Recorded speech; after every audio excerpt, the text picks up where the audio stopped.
generic questions. Those of you that have seen my interviews before will know where you'll be asked your favorite match, favorite pay-per-view card, favorite favorite pay-per-view card, such as Double or Nothing 2019, favorite wrestler's entrance theme, favorite tag team, and favorite wrestler. Basically, the questions I assume you're asked on social media. So now you'll have a place to be like, I've answered this. Please go watch this. So, what's your favorite match of all time? Perfect.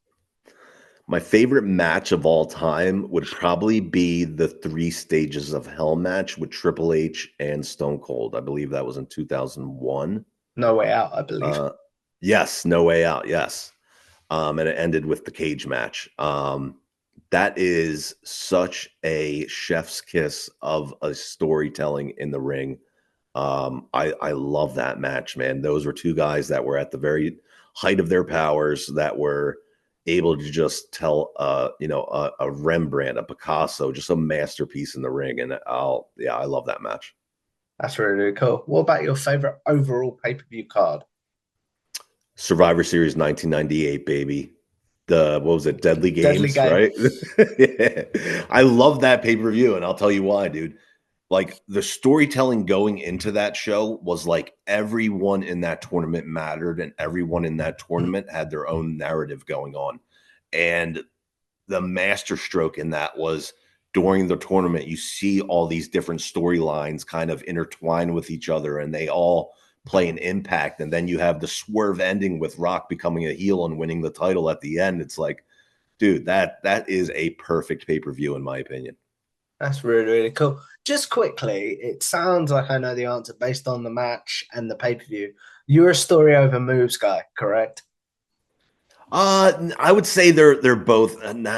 Dude, that's tough. That's a tough question. Like, I love both equally. Okay. What about your favorite wrestler's entrance theme? Oh man, that would have to be the old school Jeff Hardy entrance theme. That was always a great one, dude. When he became a single star, the dun dun dun dun dun dun dun, and he's like dancing with the finger The guns. one that seems to be, I don't know if you've Yeah, found this, but when you watch a movie or a TV show, you might just hear it randomly. They use it as like stock music. I don't know if it you've ever might it noticed. might be. It That has might be. happened a Yeah. few times to me.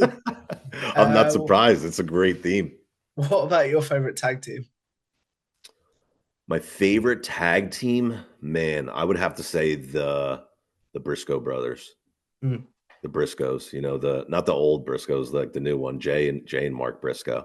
Mm. I used to watch. So the first time I saw them was in 2001 at a CZW show.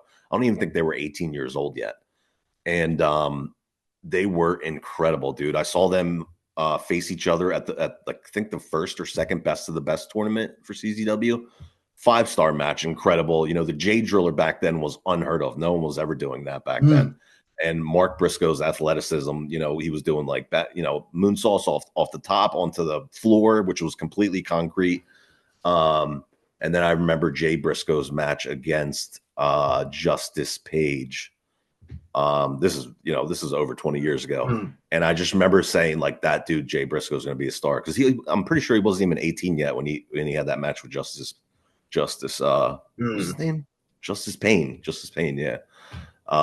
Who passed away, unfortunately. He was a great talent as well. But yeah, the Briscoes were just like amazing, man. I think they were all self-taught in the backyard, and like they were just that. Yeah, they were incredible talents. They're from Delaware. And I remember talking with Mark Briscoe, like when he was just like 19 or 20 backstage at a CZW show. And I was just always really, really impressed with their talents and what they became, Ring of Honor, multi-time tag team champions. And it was a tragedy that Jay passed away. But I think Mark is carrying the flag for that family pretty well today. You brought up Jay passing away there. What do you think the Briscoes' legacy as a tag team is? Man, that's a good question. I'm not sure what their legacy. I mean, I think for one, they're one of the greatest tag teams of all time. They need to be in that discussion. Just with the amount of talent that they worked with, the quality of their matches, who knew Mark can cut such a hell of a promo? Like his promo skills are amazing now. I never knew because they never gave him in Ring of Honor. They never gave him that chance to cut a lot of promos. It was mostly Jay doing all the talking. And then after Jay passed away, Mark had that one promo on AEW where I was just like, dude, that might be the best promo of the year. Yeah. I forget what it was, but it was like a backstage promo, and he was talking about, you know, his brother and how he was going to do this match for his brother, and it was like incredible promo. But I think just the if anything, the legacy they'll be remembered for is the quality of all their matches, dude. From the ladder matches they had to, you know, all the different, even, you know, wrestling in Japan. You know, the quality of their matches was always, you know, second to none. That's really, really cool. And then finally, the biggest generic question, in my opinion, who is your favorite overall wrestler?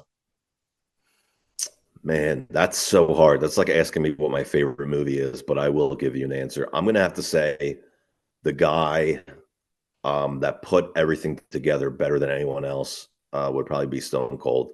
You know, he had just every single element that you would want in a professional wrestler. He could talk his ass off. He could wrestle his ass off. Um, you know, he had incredible charisma. He also has one of the best entrances ever, by the way. Like his entrance Oh is yeah, incredible, especially when they used to do the glass breaking for him and he would just walk out like just ready to kill anyone. Like, man, like talk about aura. Like that's like, yeah, he had it, dude. He had that raw animal magnetism, but he also had that incredible charisma that's really hard to find in any kind of performer. that's